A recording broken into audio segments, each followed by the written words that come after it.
Hello, ladies and gentlemen. Welcome back to another episode here on European Confessions.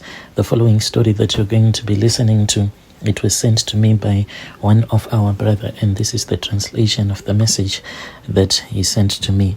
The message reads like this. Hello, how are you? Can you please post my own story? My confession is a story that I never wanted to tell anyone. I grew up in a very small village just outside of Bulawayo. And in that village, things were really hard. Everyone was just poor. Everywhere you could look at, there was just poverty. And most of the dreams were crushed when we were still very young. I had big dreams and I wanted to be in the army. And when I wanted to join the army, that was when I saw that witchcraft was for real. Because it was said that one of my auntie, when my father informed my auntie that I had gone for training, it is said that she laughed at my father and she said that he can never be in the army, that one, he is too weak. So people just thought that it was a joke, but it was her own way of cursing me.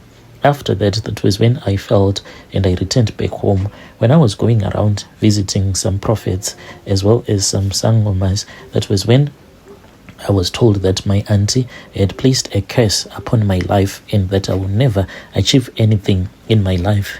And when I heard that my auntie had placed that type of a curse upon my life, I then said, so be it. I am also going to be using sangomas, because this auntie of mine, she was a nurse, but she was really wealthy. The type of a life that she was living in Zim, it was like very different, even though she was not making a lot of money as a civil servant. But people were always amazed at the car that she drove, the businesses that she had in Bulawayo.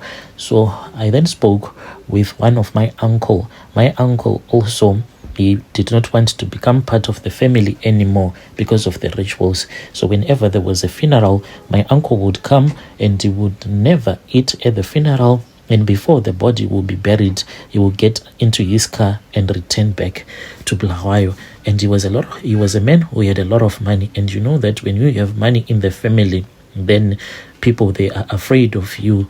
So I then went to my uncle and I spoke with him. I told him and I said, Uncle, I have suffered. Can you please try, help me out, give me some money so that I can start my own business. The idea that I had was that I would go to Botswana, and then I would buy some hardware materials, and then I would start to sell. And as time goes on, I'll start to make a lot of money. That was the idea that I had in mind. But my uncle then told me that even though it was a good business, but it was going to require a lot of money. He said that when you are going to buy hardware supplies in Botswana, do you know that you need at least a big truck to carry those hardware supplies? So he then told me that I should stay at his place. I stayed at his place. He would bring in different women. He would offer some of them to me. I was still very young at that time. I would refuse the offers that he would give to me, until one day he called me and he told me that he wanted to tell me the truth about him. He told me that he had done these rituals to gain his wealth, and he told me that it was because he had struggled so much in life the same way that I was struggling, and he wanted me to do a blood sacrifice if I was willing. At that moment, I was willing to give up on anything.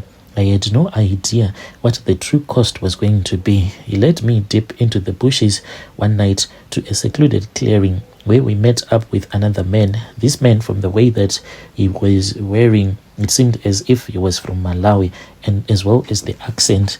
And I heard that this man, the way that he is talking, he is from Malawi. That man made me to sit on the ground, and he started drawing a circle on the ground, and he surrounded me with bones and other things that I could not recognize. That was when he started to speak in his language, and then he handed me a knife. When he handed me a knife, I was told that I had to cut and I had to offer my blood. There was this other doll that was placed in front of me. So I then cut my hand just a little bit, and the blood was falling directly on that doll, until he said that it is done.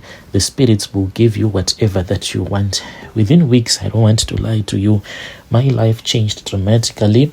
I opened up my hardware store, and from there on I saw that it was not my passion. My passion was into the transportation business, and this wealth that was coming to me, it was coming unexpectedly. I then started buying and selling gold. I bought a new house for cash, cars, and then I finally thought that I had made it. When I got married, that was when I started to have strange dreams.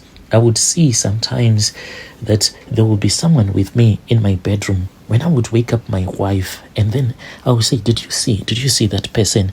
At first I thought that maybe it was just a thief that was trying to get in the house and rob me, since I was someone who was well known in Blawayo, since I was buying gold and selling gold as well. So I would wake up, and when I would wake my wife up, she will say that, no, I don't see anyone. I'll check the door, the windows, I'll check the whole house.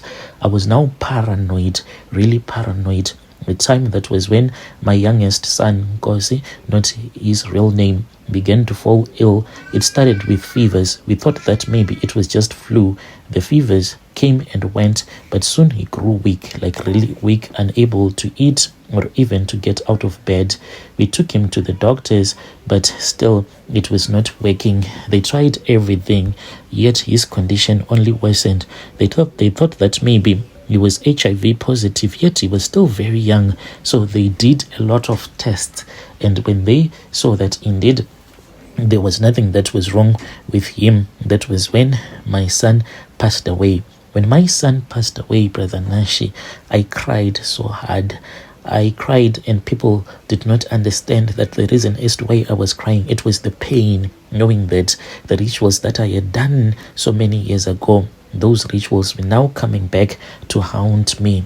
After my son had passed away, that was when my daughter started to get so sick. She was showing the same symptoms as well, and then we tried to help her, going to different sangomas, but still it did not work. As I am talking to you right now, I lost 2 of my kids, and I lost my father as well. I have since returned back to my uncle, and my uncle, he is used to these rituals. He has also given me the same advice.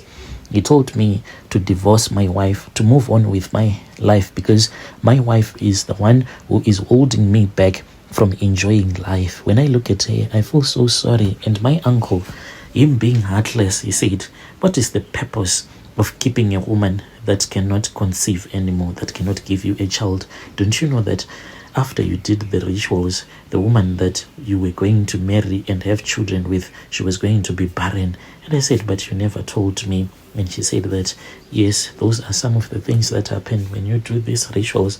I only found out later on that my wife as well, she was barren after I had done these rituals, and my kids, they had passed away. That is why I am living this life alone. Enjoy this prostitute. Enjoy these beautiful women. He pointed one woman at me. I then took the prostitute, and we went upstairs and we made love. After that, I cried, for I know that I have to divorce my wife. Dear listeners, right there was a message that was sent to me by one of our brother. That is the translation of the message that our brother sent to me. Strange things indeed, they do happen in this world.